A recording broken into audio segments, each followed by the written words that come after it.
Hello students, this is Neelam. Dear students, आज के अपने इस चैप्टर में हम स्टार्ट करने जा रहे हैं ज्योग्राफी से हमारा chapter first environment. So dear student, ये चैप्टर है हमारा क्लास 7 से। और अब आज हमने ज्योग्राफी की बुक को स्टार्ट किया है जिसमें हम उसका फर्स्ट चैप्टर एनवायरनमेंट के बारे में पढ़ेंगे। तो एनवायरनमेंट क्या होता है, आप 6th क्लास में 5th क्लास में एनवायरनमेंट के बारे में पढ़ते आ रहे हैं। तो एनवायरनमेंट मतलब हमारे आसपास जो चीज़ें होती है उसको हम किस में इंक्लूड करते हैं, एनवायरनमेंट में इंक्लूड करते हैं। एनवायरनमेंट नेचुरली भी हो सकता है और ह्यूमन मेड भी हो सकता है। ज़रूरी नहीं कि बस ओनली हमें उन्हीं चीज़ों की ज़रूरत होती है जो बाय नेचर हमें मिलते हैं। कई ऐसी भी चीज़ें होती है जो ह्यूमन मेड होती है और वो भी हमारे लिए काफ़ी ज़रूरी होती है। तो उन सब को मतलब हमारे आसपास जितनी भी चीज़ें होती है, जिस भी सिचुएशन में कंडीशन में हम रह रहे होते हैं, वो सब किस में आता है, एनवायरनमेंट में आता है। तो उसी टॉपिक एनवायरनमेंट को देखते हुए हम अपने इस चैप्टर को पढ़ेंगे और इससे रिलेटेड मेन बातों को समझेंगे।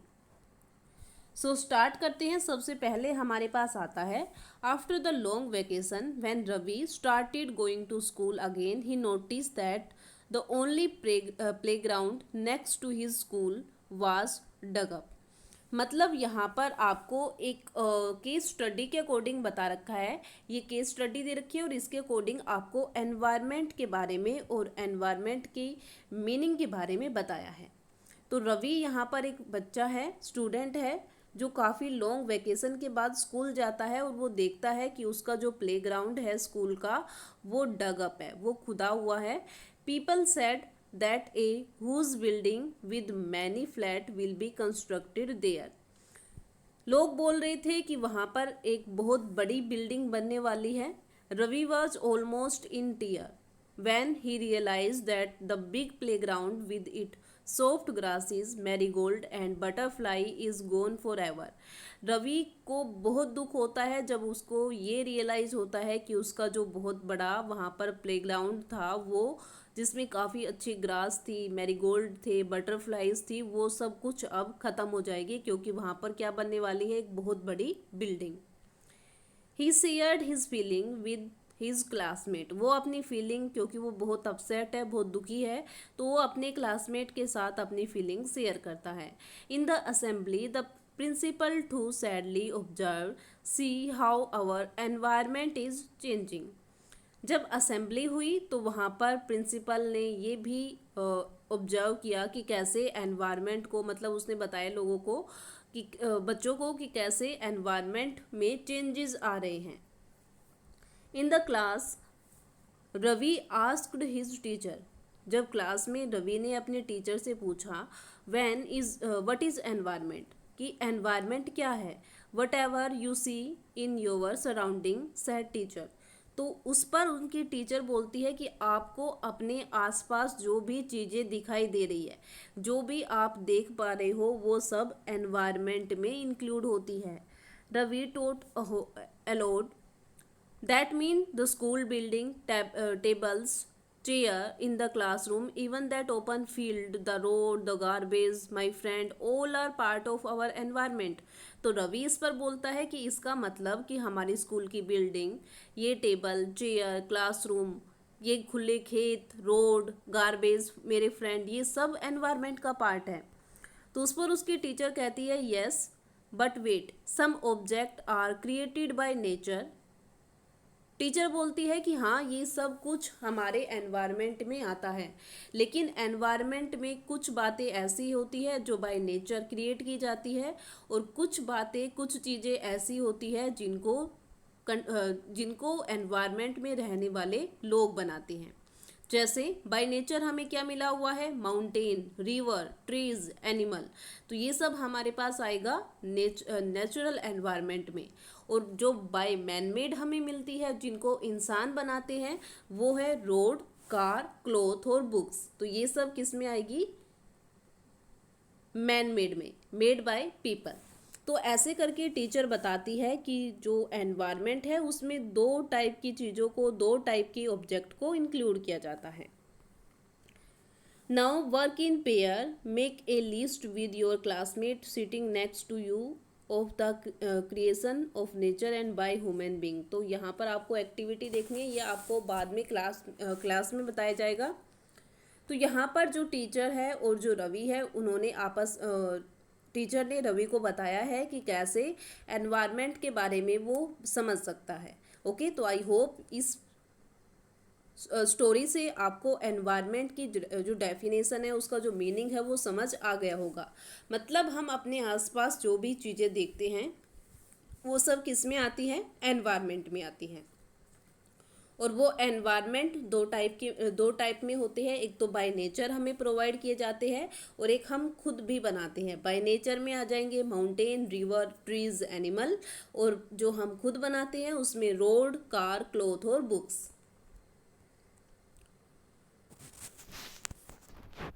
Ravi, Paramjit, Jassi, Mustafa, Asha were all excited about making the list why is our environment changing. तो एनवायरनमेंट चेंजिंग के ऊपर उन्होंने एक लिस्ट बनानी है। Asked Iqbal, it was because of our need, they are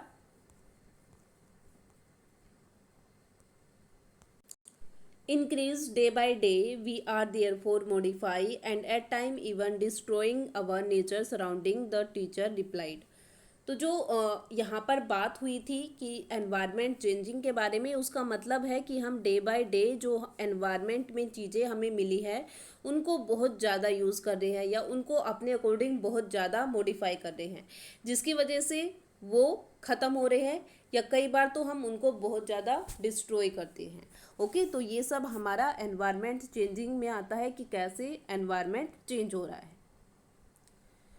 तो देखो यहाँ पर हमें साथ में एक जो ब्लू कॉलम है, ब्लू पार्ट है, इधर ब्लू बॉक्स है, इसमें एनवायरनमेंट के बारे में दिया हुआ है। Environment is our basic life support system. Environment हमारी लाइफ का बेसिक सपोर्ट सिस्टम है, मतलब बिना एनवायरनमेंट के हमारी लाइफ कुछ भी नहीं है। It provide the air we breathe. Environment से हमें क्या मिलता है, एयर, जिसकी वजह से हम सांस ले पाते हैं, वाटर जो हम पी सकते हैं, फूड जो हम खा सकते हैं, ज़मीन जहाँ पर हम रह सकते हैं। तो ये सब चीज़ें हमें कहाँ से मिल पाती है, एनवायरनमेंट से। How do human being modify this natural environment, और human being in natural environment को कैसे मॉडिफाई कर सकता है। The car fumes pollute the air, water is collect in a pot, food is served in vessel and land is use to build factory. तो जो human being है वो कैसे मॉडिफाई कर सकता है, नेचुरल इन्वायरमेंट को कैसे उसको चेंज कर सकता है। जैसे वो कार यूज़ करता है तो वो एयर को पोल्यूटेड कर देगा, वाटर को एक जगह वो कलेक्ट करके रख लेगा, फूड को वो एक बर्तन में सर्व करता है, ज़मीन के ऊपर वो बिल्ड फैक्ट्रीज बना लेता है। तो ऐसे करके हम अपनी ज़रूरतों के अकॉर्डिंग नेचुरल रिसोर्सेज को यूज़ कर रहे हैं।